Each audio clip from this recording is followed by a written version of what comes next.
دعوت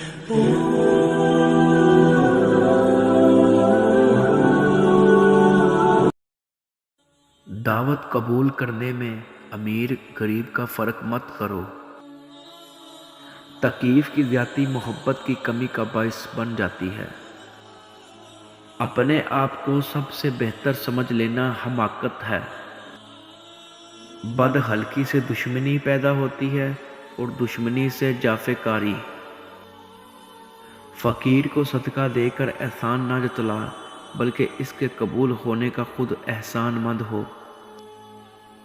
عورت کی بد اخلاقی پر صبر کرنے والا حضرت ایوب علیہ السلام کے صبر کے برابر ثواب پائے گا۔ غصہ شمع انسانیت کو بجھا دیتا ہے۔ اللہ تعالیٰ کا ہر فیصلہ عدل پر مبنی ہوتا ہے، اس لیے کبھی بھی حرف شکایت ہونٹوں پر نہ لاؤ۔ محتاجوں سے مہنگا خریدنا احسان میں ہے اور صدقہ سے بہتر ہے۔ راہ دور ہونے کی وجہ سے دعوت رد نہ کرو۔